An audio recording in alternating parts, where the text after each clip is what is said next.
J'en avais besoin. Là. Alors, Oh, Hachem, ça va. on continue les halachot, d'accord? Alors, on va faire un peu d'halachot. On revient un peu sur Choshen Mishpat, vous vous rappelez? Les lois entre les individus. Alors, quel est le... Pourquoi j'ai choisi les lois entre les êtres humains, à nouveau? Parce qu'on passe beaucoup d'halachot. C'est parce que dans la paracha de cette semaine, Chaye Sarah, on nous dit que Eliezer, il a offert des tzmidim, il a offert. Comme les orientaux, ils font. Ouais, comme ça. Voilà. Mais les orientaux, Oui, ils en ont beaucoup. ils achètent plein de bracelets. Les orientaux, les africains, les indiens, enfin, tous les... L'Orient, quoi. L'Orient et l'extrême-orient. Donc lui, il a fait la même chose. Il lui a mis des bracelets, plein de bracelets. On a la toute petite fille. Et ça s'appelle les tzmidim. Ouais. Parce qu'ils sont les uns à côté des autres. Tsamoud. Et Rashi, il dit, il amène le Midrash, bien sûr, il dit, tout ce qu'il a offert à Rivka, c'était en rapport avec l'avenir. Et donc, il lui a offert des bracelets Beka. Alors, il dit, c'est Beka, la goulgolette, ça correspond au Marsit à Shekel qu'ils m'ont donné. Et après, il a dit, il a offert des Smidim parce que c'est en correspondance avec les tables de la loi. Ah bon? Qui sont attachées l'une à l'autre. Alors, évidemment, vous pouvez poser la question. En quoi c'est vrai ça? Les tables de la loi, elles n'étaient pas attachées l'une à l'autre. Puisqu'on dit que Moshe il en avait une à droite et une à gauche. Il n'y avait pas une table, il y avait deux tables. D'accord? Deux tables bien séparées. Alors pourquoi Rashi dit, pourquoi le Midrash il dit elles étaient collées? C'est qu'en fait, la raison qu'on peut donner, c'est que la première table, elle parle des mitzvot entre l'homme et Dieu. D'accord? Avodah Zarah, d'accord? Le Shabbat, pas le Shabbat, ne pas faire d'images, etc. Donc c'est des relations, l'unité de Dieu, c'est que des histoires de Ben Adam Lamakom, vis-à-vis de Dieu. Alors que les deuxièmes tables, c'est vis-à-vis des hommes. D'accord? Pas tuer, ne pas voler, etc. Donc, qu'est-ce que ça veut dire que les deux tables sont collées l'une à l'autre? Ça veut dire que tu ne peux pas avoir l'une sans l'autre, et tu ne peux pas avoir l'autre sans l'une. D'accord? Donc tu ne peux pas être bien vis-à-vis de Dieu si tu n'es pas bien vis-à-vis des hommes. Et tu ne peux pas être bien vis-à-vis des hommes si tu n'es pas bien vis-à-vis de Dieu. D'accord? Donc celui qui dit, moi, comme on voit, malheureusement dans le monde religieux, ce qu'on appelle le monde religieux, hein, les gens font très attention aux relations entre l'homme et Dieu. Le Shabbat, le Tfilin, la cacheroute, le Hanouka, la Shemitah, tout ce qui est vis-à-vis de Dieu, mais vis-à-vis des hommes, beaucoup de relâchement. Alors il faut dire non, tu ne peux pas t'appeler respectueux de la Torah si tu ne respectes que la première table. D'accord? Et les autres de l'autre côté, les gens qui prétendent ne pas être religieux, et ils vous disent, moi, je fais que les lois vis-à-vis des hommes. Je ne vole pas mon prochain, je respecte, etc. Mais laisse-moi tranquille, pas de Shabbat, pas de cacheroute, pas de kippour. Vis-à-vis de Dieu, non. Donc on leur dit la même chose, tu ne peux pas vraiment respecter les lois des hommes si tu ne fais pas les lois de Dieu. Parce que si tu ne manges pas cachère, tu vas travailler en toi la midda de la cruauté, de manger des animaux qui ne sont pas cachers, ça rend cruel, et donc tu ne peux pas prétendre vraiment être gentil avec les gens si tu ne fais pas la cacheroute. Donc on voit bien que les deux tables sont collées l'une à l'autre. C'est ça que ça veut dire, les deux tables sont collées l'une à l'autre. Elles ne sont pas collées Au niveau... de l'espace. Voilà, au niveau de l'espace, elles ne sont pas collées, c'est au niveau de la... Comme en hébreu d'ailleurs, on dit, elles sont smoudim, elles sont collées l'une à l'autre, ça veut dire qu'elles sont interdépendantes. L'une dépend de l'autre. Et donc, il était normal que l'on fasse un peu ce soir de loi de Rochen Mishpat concernant les relations humaines.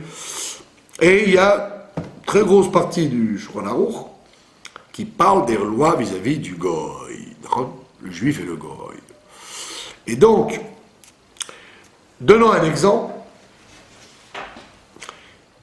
Tu as emprunté de l'argent à un juif, et tu as emprunté de l'argent à un Goy. D'accord ? La date de remboursement du Goy arrive avant la date de remboursement du juif. Par exemple, tu dois rembourser le Goy le 19 Rejvan et le juif le 20 Rejvan. L'un le jeudi, l'autre le vendredi. Mais tu n'as que la moitié de la somme.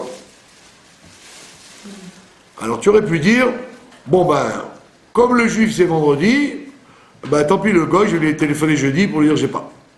On dit non monsieur, puisque la date du Goy elle est avant, tu dois payer l'argent que tu dois au Goy, même si tu ne sais pas comment faire pour rembourser le juif après. Parce qu'il est avant.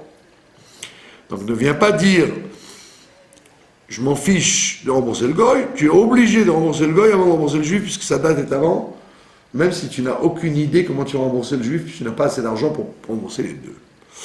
Donc on voit un principe que la Torah ne fait pas de différence. La seule différence, c'est la date, c'est tout. La priorité à la date. D'accord ?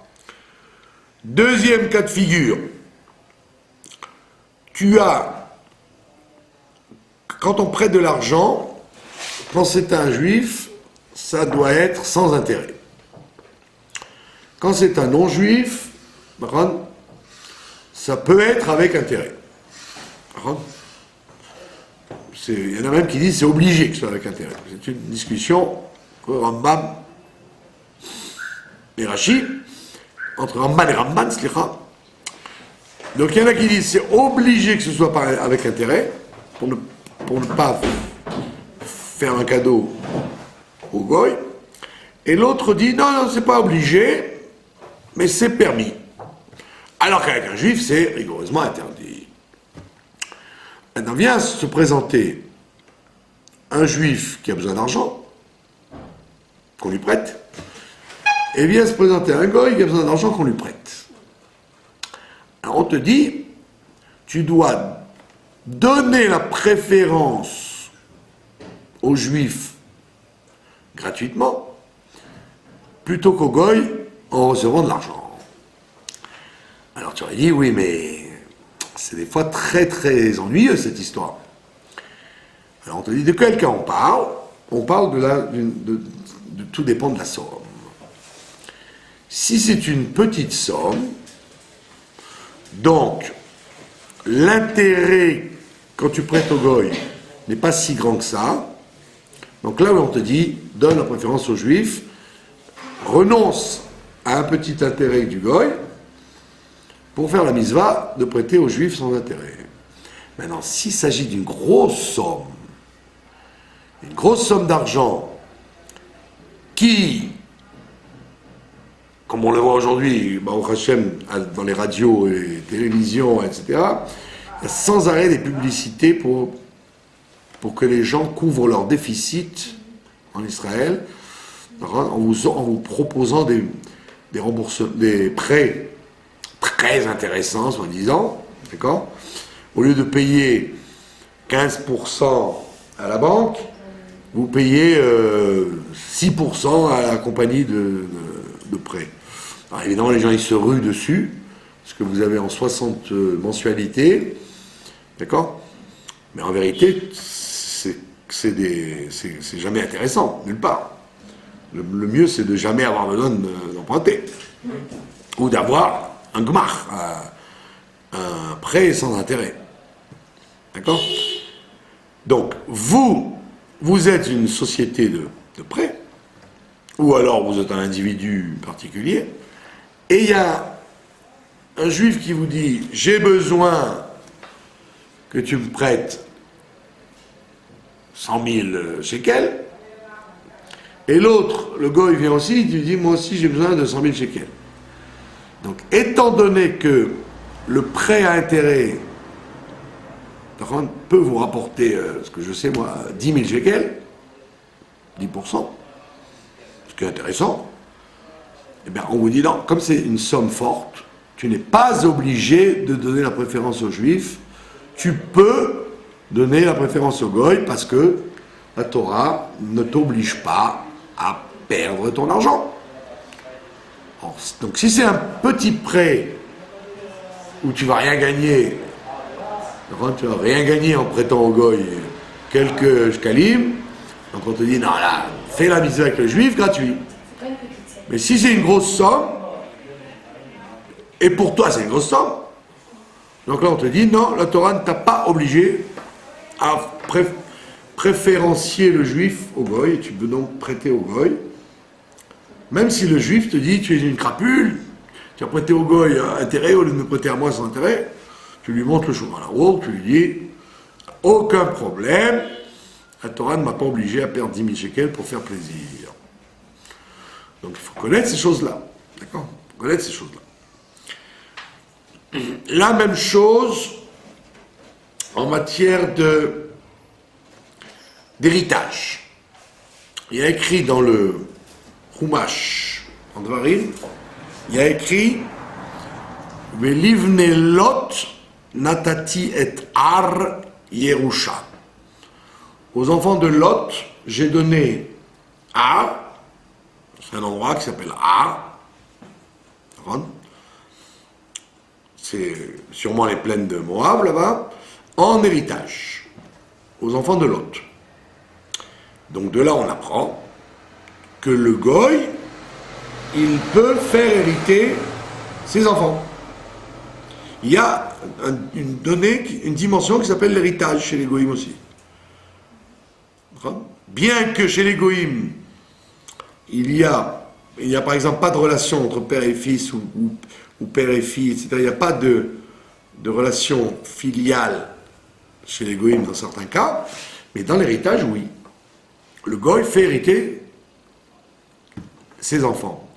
Et contrairement aux juifs, chez les juifs, les hommes héritent des terres, des biens immeubles, et les femmes héritent des biens meubles, de l'argent ou des bijoux, des choses comme ça. Aujourd'hui, bon, on ne fait plus de différence. Si un juif disparaît, les enfants sont égaux en héritage. Il n'y a pas de différence entre le garçon et les filles. Mais à l'époque de la Bible, les garçons avaient droit au bien immeuble, et les filles avaient droit aux biens meubles, en héritage. Bon, aujourd'hui, il n'y a pas de différence, mais chez les goïms, il n'y a pas de différence entre les filles et les garçons. Les goïms font hériter leurs enfants, que ce soit garçon ou fille. Il n'y a pas de différence. Donc, nafkamina, qu'est-ce qu'on apprend de là? C'est que si vous avez emprunté de l'argent à Monsieur Dupont, un bon goy, à qui vous avez emprunté de l'argent, vous lisez dans le Nice Matin, Monsieur Dupont est décédé.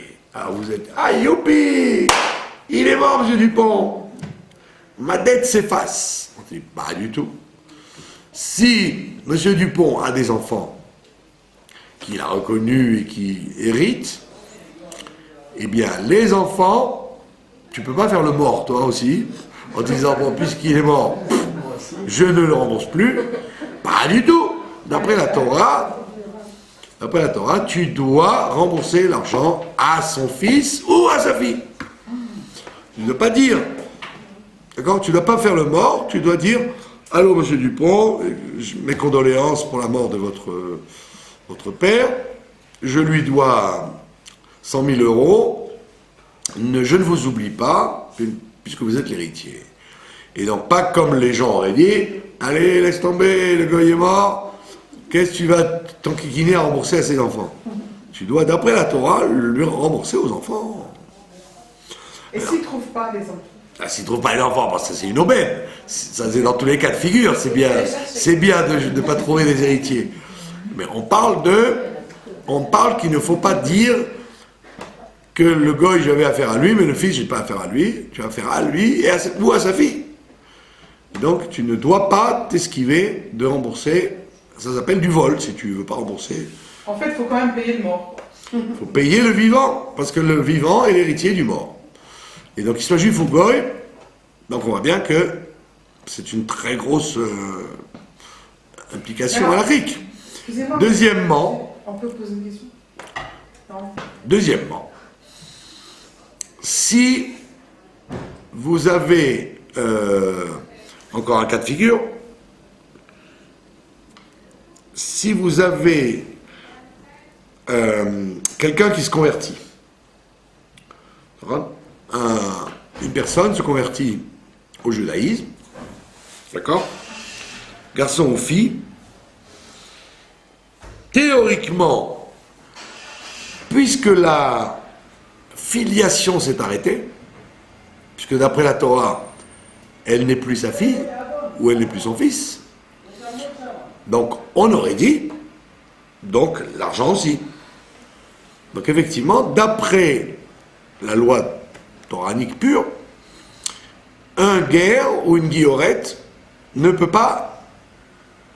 pas exiger l'héritage de ses parents. Mais les Chachamim, comme leur nom l'indique, sont des gens sages, ils ont dit, le guerre, si on lui interdit de prendre l'argent de ses parents, il risque de regretter d'avoir fait sa conversion. Ah. Oui, mais enfin... Il y a beaucoup de guérim, Baruch Hashem, qui sont issus de familles de campagnards ou de gens de province, etc., qui ont des très très belles, très très beaux pécules.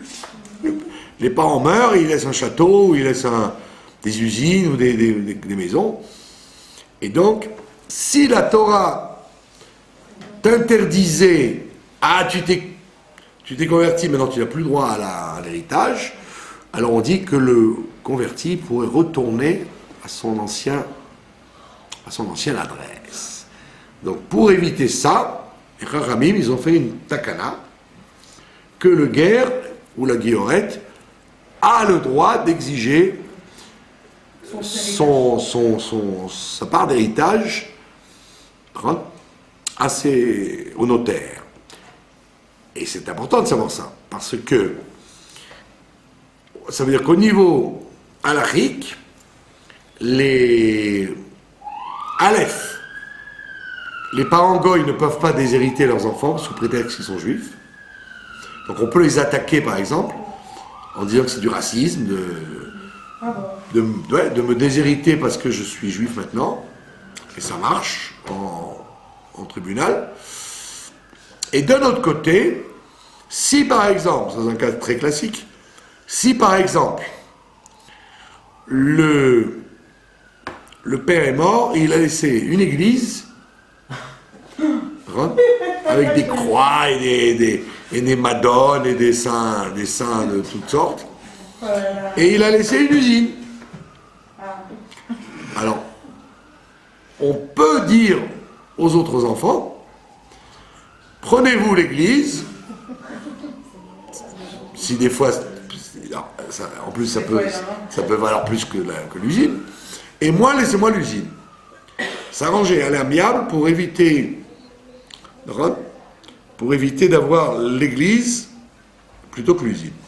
Maintenant, si jamais c'est global, on ne peut pas couper les biens en plusieurs. Donc à ce moment-là, le juif, il doit prendre sa part d'héritage, d'accord, et se débarrasser de la part correspondant à quelque chose qui est un endroit d'Avodazara, par exemple. Donc il ne peut pas refuser. Il peut pas après coup dire non, j'accepte pas le partage. Il est obligé d'accepter le partage. Et dans le partage, il doit s'arranger pour que ce qui correspond à la part d'un endroit de l'idolâtrie, par exemple, il n'en profite pas et il ne profite que de ce qui est permis. Il peut faire don à un institut de recherche, de choses comme ça. Voilà, c'est ça, il peut s'en débarrasser de façon neutre. Mais Kitso, on voit bien que les relations entre les juifs et les goïs, dans beaucoup d'halachot, sont identiques que les relations entre juifs et juifs. Il ne faut pas dire « Ah, c'est des goïs, moi je m'en fiche, je vais essayer de les rouler, je vais essayer de cacher, je ne sais pas du tout. » Il faut connaître bien comme il faut ces lois. Donc si quelqu'un est confronté à un problème comme ça, il faut qu'il se renseigne exactement qu'est-ce qu'il a le droit de faire et ce qu'il n'a pas le droit de faire. D'accord ? Comme par exemple un goy qui serait je vous donne un autre exemple très intéressant, une perte, un objet perdu. Vous vous êtes rendu compte que quelqu'un a perdu un objet, de valeur, bien sûr. Et alors vous dites, voilà, on te dit, si c'est un objet qui appartient à un juif, tu es obligé de lui rendre.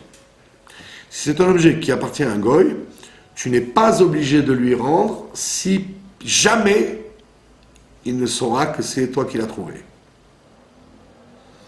Donc il faut être sûr que jamais, non, comme cette histoire fameuse à New York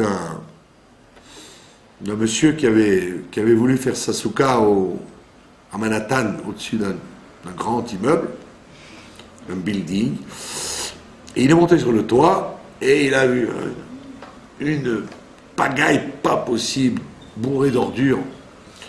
Il dit, bon, je vais me faire ma souka et on verra.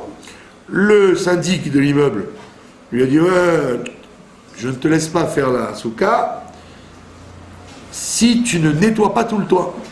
C'est à cette condition, sinon je t'interdis. Lui, il s'est dit, oh là là, il me faut des camions pour débarrasser tout ça. Mais il s'est dit, bon, ça vaut le coup pour avoir l'autorisation pour Soukot, pour 8 jours. Donc il a commencé à nettoyer. Et en nettoyant, il a trouvé une valise.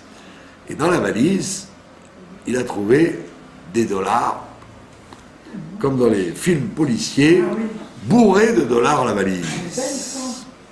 Ça nous a jamais. Et alors, on n'aurait pas eu le courage de... donc il s'est dit, donc il a subrepticement mis la valise dans l'appartement, il a montré à sa femme un trésor, et ils se sont demandé qu'est-ce que c'est que cet argent, d'où vient cet argent, hein? D'où vient cet argent?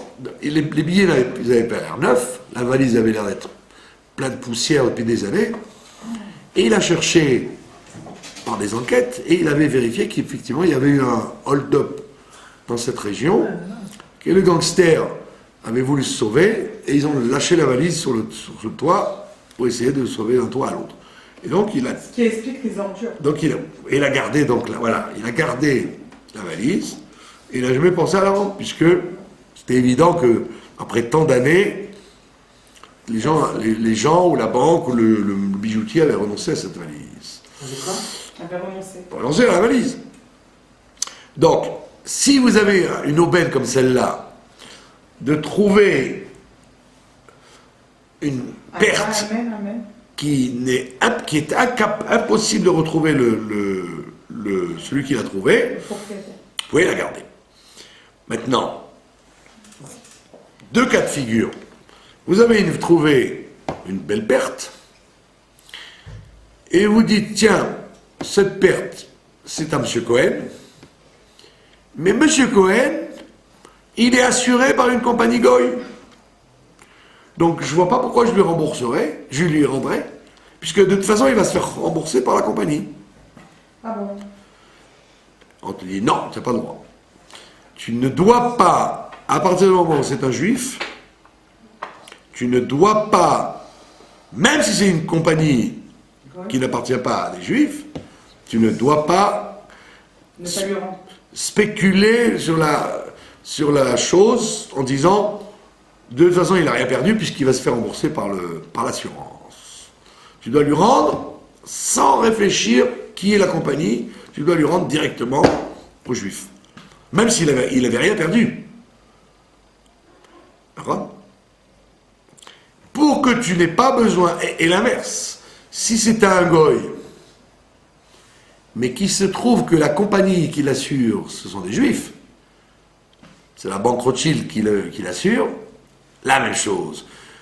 Qui sache que c'est toi, qui ne sache pas que c'est toi, tu ne dois pas voler, en quelque sorte, la compagnie, et donc tu dois lui rendre au goy, même s'il ne saura jamais que c'est toi. D'accord ? Puisque lui, tu n'étais pas obligé de lui rendre, mais comme lui, il va être obligé de prendre l'argent d'une compagnie, donc sur vérité, tu as pris Si on sait le nom, cet argent. si on sait le nom du goy, ça demande jamais. On peut ne pas lui rendre. Voilà, non, on ne peut ne pas lui rendre que si on est persuadé qu'il n'aura aucune chance de vous retrouver. Sauf si vous voulez faire Kiddush Hashem. Faire Kiddush Hashem, vous voulez que les gens disent, pshh, comme les juifs sont des gens extraordinaires, ça vous avez le droit de le faire, comme ça c'est arrivé dans des banques où l'employé s'est trompé, il s'est trompé de zéro, et personne n'aurait jamais su, et vous venez en disant, je suis désolé, vous avez fait une erreur sur le compte. Oh, c'est comme les juifs sont extraordinaires, d'accord ? Ça, vous faites ça. C'est un grand Kiddush Hashem, c'est merveilleux. Hein? Mais effectivement, c'est Midat Chassidut, c'est ce qu'on appelle vouloir faire mieux, quoi. D'accord ? Voilà. Pas de questions ? Pas de questions. Alors, on va faire autre chose. Pourquoi n'est pas assez Quelque chose qui s'appelle... Pardon ? On ne faisait pas les brachot. On faisait les brachot, mais pour les personnes qui sont venues à l'heure, j'avais expliqué que c'était lié avec la parashat Chayei Sarah sur la relation entre les deux tables de la loi qui correspondaient au bracelet de Rivka. Et donc j'ai expliqué à nouveau que les relations humaines, c'est aussi important que les relations entre l'homme et Dieu.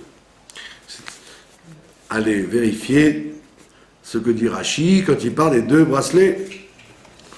Il dit que c'est les deux tables de la loi, qui sont smoudim, qui sont liées l'une à l'autre.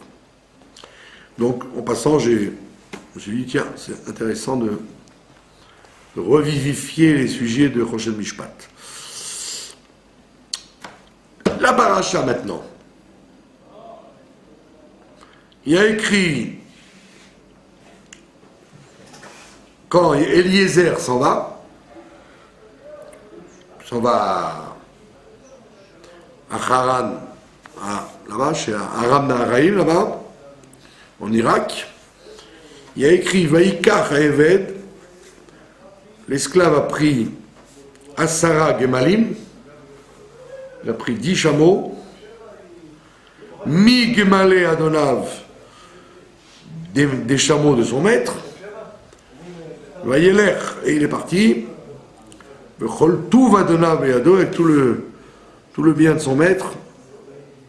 Vayakom, Vayelech el Aram Naharaim, Elia Nachor, il est arrivé dans la ville de Nachor. Rashi nous dit, il s'interroge pourquoi il y a besoin d'écrire. Il a pris 10 chameaux parmi les chameaux de son maître. C'est évident. C'était les chameaux. Il n'allait pas prendre des chameaux de l'étranger. Donc Rachid te dit, c'est quoi les chameaux de son maître ? Il dit, ils étaient reconnaissables. Nikarim ayu mishar gmalim, ils étaient reconnaissables que des autres chameaux. Chez ayu yotzim zomumwin, parce qu'ils sortaient muselés. Mipne agazel, pour ne pas chez Loïrou, pour ne pas qu'ils aillent brouter Bisdot Acherim dans les champs, des champs qui ne sont pas à eux. Donc il leur mettait, pardon? Donc il leur mettait des muselières. Bon, si on l'a fait l'année dernière, est-ce que vous pouvez refaire le cours? Si c'est... Non, c'est pour ça que je n'ai pas Alors donc, ils avaient des muselières pour que les gens disent « Ah, c'est les chameaux d'Abraham, ça !» Comme ça, sur la route, ils ne vont pas en manger n'importe où. D'accord? Alors, dans le Talmud, il y a écrit, on raconte que Rabbi Pinchas ben Yair, vous avez entendu parler de Rabbi Pinchas ben Yair, c'était soit le gendre, soit le beau-père de Rabbi Shimon Bar Yochai. Hein? Il y en a qui disent Ratan et il y en a qui disent Roten. Donc c'est ou son gendre ou son beau-père. On dit que Rabbi Pinchas ben Yair, c'est un homme très spécial, parce qu'il avait un âne, et que cet âne ne mangeait jamais de paille ou de fruits quand il y avait un doute si on avait prélevé sur eux les troumotes et les maasrot. Si on prélevait les mitzvot de la terre, le prélèvement des légumes et des fruits, il mangeait. S'il avait un doute, l'âne, il ne mangeait pas. Comment il peut savoir ça? Monsieur, il a un doute. Donc plusieurs fois, l'âne de Rabbi Pinchas ben Yair, il faisait la grève de la faim, il ne comprenait pas pourquoi. Il avait la névoie, alors. Mais il avait c'était un âne miraculeux. Et donc il ne mangeait pas s'il n'était pas sûr qu'il y avait la théoda de cacheroute sur la paille et les cardes et les charbons qu'il mangeait. C'est extraordinaire. Alors évidemment, la Gemara s'interroge. Elle dit pourquoi Abraham Avinu était-il pire, était-il moins bien que Rabbi Pinchas ben Yair? Pourquoi avait-il besoin de mettre des muselières sur les chameaux? Si l'âne de Rabbi Pinchas ben Yair ne mangeait pas des choses pas cachères, si c'était une passion de la cacheroute, c'est sûr que les chameaux d'Abraham, ils n'auraient pas mangé d'herbe volée, de champs volés. Donc tu vas me faire croire que Rabbi Pinchas ben Yair était plus grand que Abraham Avinu. D'accord? Alors il y en a qui veulent répondre, une réponse très litaïque comme ça, en disant il y a une différence entre le vol et les troumot et les masrot. Troumot et masrot, ne pas prélever, ça rend l'aliment interdit par lui-même. Ça rend l'aliment interdit par lui-même. Donc l'interdiction touche à l'aliment lui-même, puisqu'on n'a pas prélevé. Donc ça s'appelle ma'achalot asurot, c'est un aliment interdit, comme du lait et de la viande, ou comme la viande pas cachère, etc. L'aliment devient interdit par lui-même. Alors que le vol, l'aliment, il est permis. Seulement la façon dont il a été obtenu n'est pas permise. Donc l'objet volé n'a pas la même gravité que l'objet taref, l'objet pas cachère. Et donc comme c'était plus grave, Rabbi Pinchas ben Yair, parce que ça touche à la cacheroute de l'aliment, donc c'est normal que Dieu fait des miracles aux tzadikim, Mais depuis quand on a vu il empêche que les tzadikim aient un problème dans leurs mains. Attends, mais c'est l'âne qui mange. Depuis quand on vérifie de donner de la viande glace Non, c'est-à-dire que les tzadikim, tout ce que font les tzadikim, c'est ça doit être bien dans tout. Donc même ceux qui, comme le Shabbat, le Shabbat, il y a toute une Gemara qui parle de ça. Avec quoi l'animal a-t-il le droit de sortir Shabbat? C'est comme toi, tu dois respecter Shabbat. Tu ne dois pas sortir dans le domaine public avec des objets, sinon ça s'appelle porter. D'accord?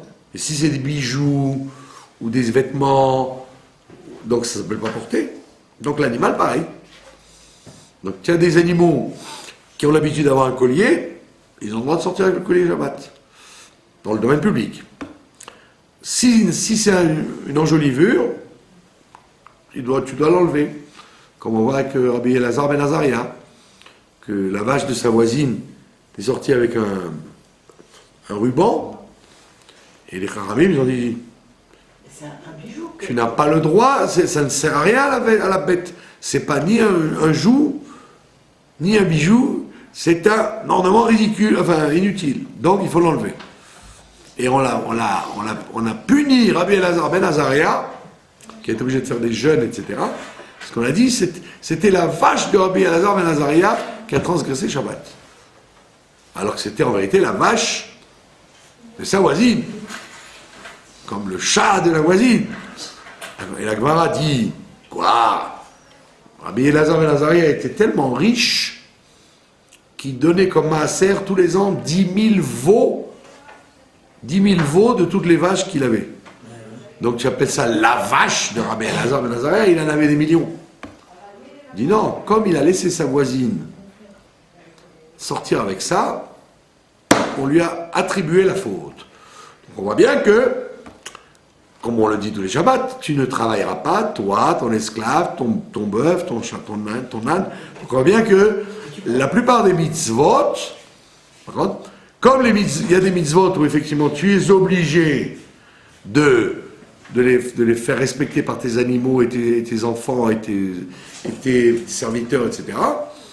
Donc là-bas, Rabbi Pinchas ben Yair faisait attention à ce que ces animaux et son âne mangent cachère. Donc on dit, comme là-bas ça touchait à la cacheroute, c'était plus grave que le vol qui, en vérité, ne rend pas la chose interdite. Puisque quand les propriétaires, par exemple, vont renoncer,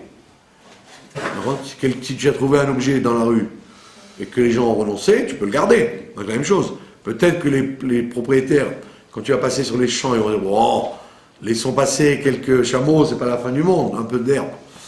Donc, certains commentateurs veulent dire, voilà, c'était pas la même gravité, c'est pour ça que Avraham Avinu était obligé de les museler parce que c'était moins grave. Et donc, si ça avait été quelque chose de grave, ben, comme Rabbi Pinchas ben Yair, les chameaux n'auraient pas fauté. Et on essaie de répondre comme ça. Mais la Gemara rétorque en disant, c'est pas valable cette réponse. Parce qu'il y a un autre Tana, Rabbi Pinchas ben Yair, c'était un Tana. Il était après la destruction du deuxième temple, c'est la période des Tanaïm, il y avait un Tana qui s'appelait Rabbi Yossi. Rabbi Yossi, très connu. Et l'âne de Rabbi Yossi, un jour on raconte qu'il y avait un livreur, son âne servait à faire des livraisons, donc il mettait les objets dans des fontes, comme ça, dans des boîtes, sur l'âne, et il livrait aux gens. Un jour, le livreur a enlevé la marchandise de l'âne, et l'a donné celui qui a fait la commande de la marchandise, et il voulait repartir avec l'âne. Et l'âne ne voulait pas bouger. Et un âne, quand il ne veut pas bouger, même un tracteur ne peut pas le faire bouger. D'accord? L'âne, vous pouvez même le frapper, vous pouvez même le pousser, rien n'y fait. Ils ont dit, Bono chez l'Olam, qu'est-ce qu'il a cet âne? Qu'est-ce qu'il lui prend? D'accord? Et Rabbi aussi est arrivé, il a dit, qu'est-ce qu'il a? Qu'est-ce qui se passe avec mon âne? Il dit, on ne comprend plus, on a fait la livraison, il ne veut plus retourner à la maison. Alors il a essayé de comprendre, et il a dit, il a ouvert les boîtes, et dans les boîtes, il y avait encore des objets. On n'avait pas tout déchargé. Et ils ont dit, l'âne de Rabbi Yossé ne supportait pas le vol, donc il a dit, ils vont partir avec de la marchandise volée, on ne pourra jamais la rendre à ce monsieur, donc l'âne ne voulait pas bouger. Donc on voit bien que, à la même époque que Rabbi Pinchas Ben Yair, il y a eu la même histoire de vol que ce qu'on craignait avec les chameaux d'Abraham, et pourtant, l'âne de Rabbi Yossi, il a fait comme l'âne de Rabbi Pinchas Ben Yair. C'était un problème de vol, c'était pas un problème de cache-route, et pourtant l'âne respectait le vol. Donc tu vois bien que c'est pas une réponse de me dire que le vol c'est moins grave, c'est pour ça que les ânes, les chameaux d'Abraham étaient muselés et pas les. Alors il donne une réponse qui est complètement inconsistante. C'est de dire que, en vérité, Abraham Avinu, il savait très bien que ces chameaux ne mangeraient pas de l'herbe volée. Mais comme il y a un principe qui dit « En somprim ha'anes », on ne doit pas s'appuyer sur un miracle. Donc comme ça, il était tzaddik, il savait que les chameaux ne sont pas des voleurs, mais comme on ne peut pas savoir, on ne doit pas se fier à un miracle extraordinaire, que la bête elle sache quand c'est volé, pas volé, donc il est muselé par humilité, par acquis de conscience. Cette réponse, elle est très, très bizarre, parce qu'au contraire, Abraham Avinu, il aurait pu faire un grand Kiddush Hashem, en montrant à tout le monde que ces chameaux ne volaient pas. Dès qu'ils allaient dans un champ qui n'était pas à eux, ils ne mangeaient pas. Or là, non, il les obligeait à ne pas manger parce qu'il y avait la muselière. Donc c'est pas tellement flatteur pour Abraham Avinu. Donc en fait, la réponse, elle est dans la Chassidoute. La Chassidoute nous dit que avant le Matan Torah, avant que la Torah soit donnée, les êtres humains, Abraham Avinu entre autres, ne pouvaient pas agir sur le monde matériel. Ils n'avaient pas une grande action sur le monde matériel. Ils pouvaient agir un peu sur eux, un peu sur les êtres humains, mais de là à penser qu'ils pouvaient agir sur le minéral, le végétal, etc., leur influence était bloquée à ce qu'ils faisaient. Alors qu'après le Matan Torah, le juif, il joue sur la matière. Il est capable de changer la matière. Donc il peut rendre sacré quelque chose, ou le rendre profane, ou l'élever, il a une action sur le monde. Alors qu'avant, il peut avoir une action que sur lui-même. Et donc on peut comprendre maintenant. Un exemple. Il y a dans les lois de Tzedaka, il y a une discussion si quand je pense à donner la Tzedaka, je suis obligé de la donner, ou il n'y a que quand je le dis. La Tzedaka, c'est un neder. Mais est-ce que le neder, il est obligé de passer par la bouche?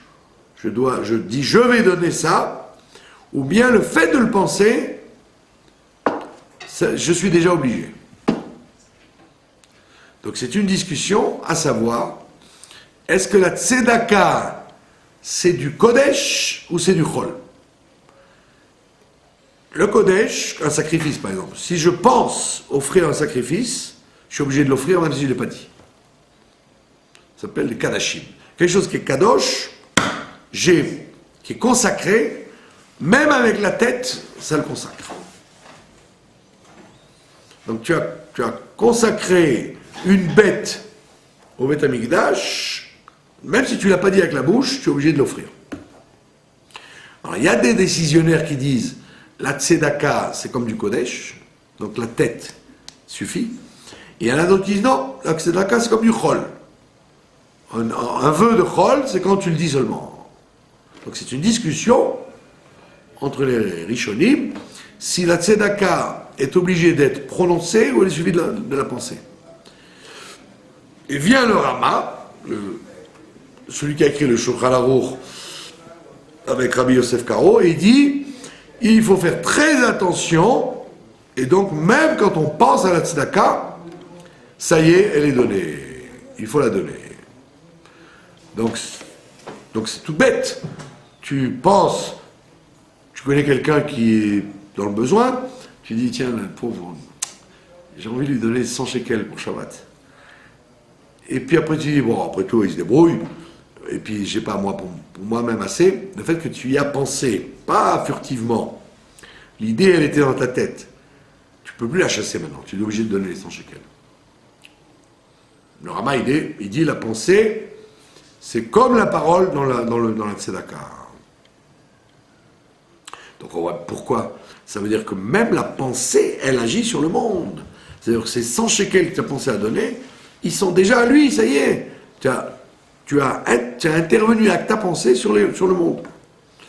Et ça, c'est qu'après Matan Torah. Après Matan Torah, on agit sur les choses. Et on met de la kedusha ou de l'impureté sur les choses en les manipulant. Alors qu'avant Matan Torah, on pouvait très peu agir. On voit par exemple que les chameaux de Eliezer, ils vont très vite. Dans la même journée, ils ont fait 4000 km, ils sont arrivés de Beersheba en Irak, dans la même journée. Puisqu'il dit Eliezer, je suis parti ce matin et je suis arrivé ce soir. Donc dans la même journée, ils ont fait 4000 km. Donc ça, c'est vrai que ça, on pouvait jouer, il y a un miracle qui s'est fait. Mais plus que ça, non. Plus que ça, on ne peut pas. Ça veut dire qu'en fait, Abraham Avinu, en fait, comme ça la Chassidoute répondra, Abraham Avinu n'avait pas le koach d'influencer ses chameaux au point de les rendre religieux, de ne pas manger du vol. Il ne pouvait pas. Alors que Rabbi Pinchas Ben Yair, qui vivait bien après le Matan Torah, lui, il était plus élevé qu'Abraham Avinu, justement parce qu'il a le mérite de vivre après le Matan Torah.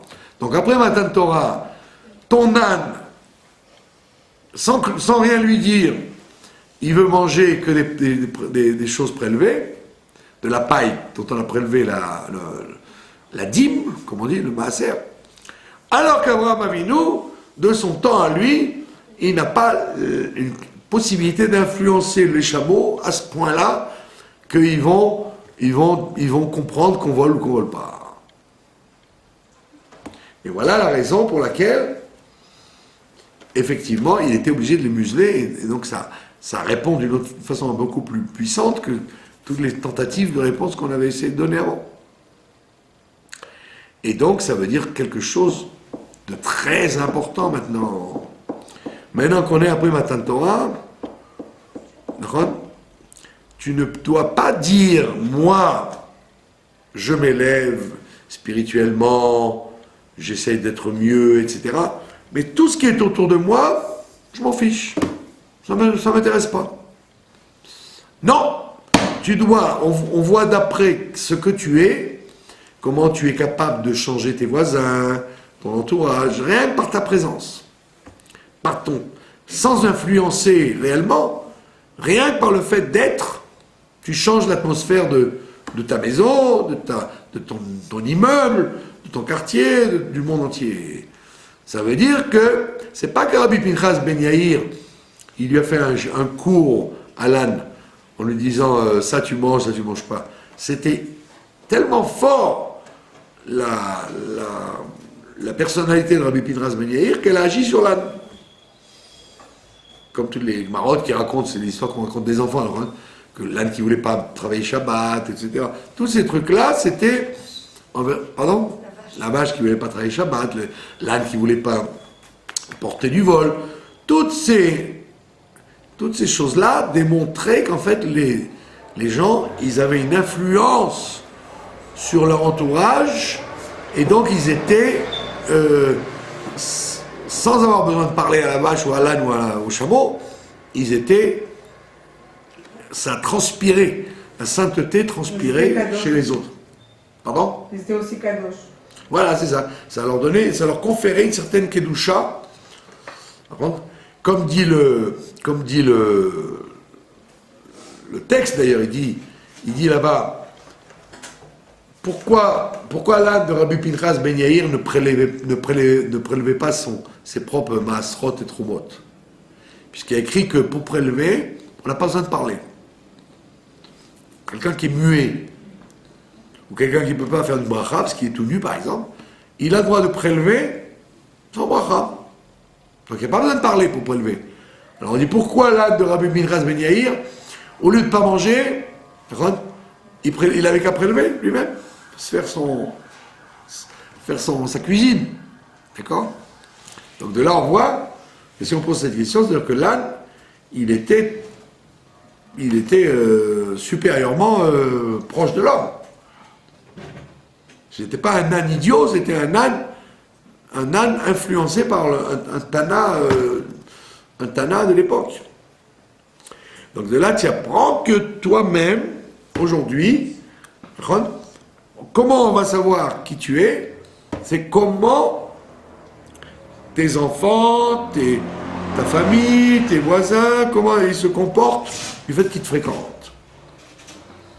Comme dit la Gemara, fréquente les Chachamim, Tu deviendras qui trabersent la tzadikim et la Chachamim. Il dit c'est comme quelqu'un qui rentre dans un magasin de parfum, même s'il n'achète pas de parfum, le fait qu'il rentre dedans, il va ressortir parfumé. Il va sentir le parfum. Donc, ça veut dire que si tu es vraiment imprégné de la Torah et des mitzvot que tu pratiques, tu devrais imprégner automatiquement tout ce qui t'entoure. Les objets, les animaux, les végétaux, les voisins, les voisins, les étrangers et les proches. Et de même dans le sens inverse, à Los Angeles, il paraît que même les animaux sont devenus... Ah oui, c'est ça. Bah ouais. Ça veut dire que Les actions des hommes agissent aussi sur voilà. le comportement des hommes. Exactement. Alors, il arrive que ce soit Ça, c'est important. très, comment on dit, spécial. Et la Torah te dit non, ça doit être surtout. On doit voir surtout que ça c'est ta chaise, ça c'est ta maison, ça c'est ton jardin, ça c'est tes voisins. Si vraiment tu es comme il faut, tu dois influencer malgré toi, c'est même pas volontairement, c'est malgré toi, tu dois influencer sur l'atmosphère dans laquelle tu vis. D'accord ? Comme on voit dans la paracha d'après, quand on dit que quand Yaakov va quitter Beersheba, on dit il n'y avait plus de splendeur à la ville puisqu'il n'était plus là, etc. Donc c'est vrai que c'était la personnalité de Yaakov qui influait sur la ville. Donc c'est pour ça qu'on te dit, maintenant que le matin de Torah a eu lieu, tu ne peux plus dire moi je reste dans mes 4 coudées, ce qui se passe autour, c'est pas de ma faute. Mais oui, c'est de ta faute, parce que si tu étais macrine, si il y avait de la lumière qui sortait de toi, ça influencerait tout ton voisinage. Et donc c'est la référence, Rabbi Pinchas Ben Yair, on te dit, sans leur faire des cours de morale, les ânes, l'âne, il mangeait pas de choses interdites. Pour lui, c'était intégré en lui la mitzvah de Trumot et Maasrot. Donc ça jouait sur son animal. Et alors voilà ce qu'on apprend de cette paracha, c'est que, effectivement, on n'est plus au temps d'Abraham Avinu. Donc chaque individu, il doit savoir qu'il est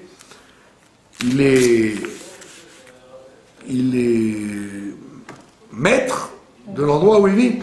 Comme dit on l'a répété plusieurs fois, Le Orach Chaim HaKadosh dit là-bas, voilà, j'ai répété plusieurs fois, il y a écrit dans les Pirkei Avot, Archek Mishachen Ra.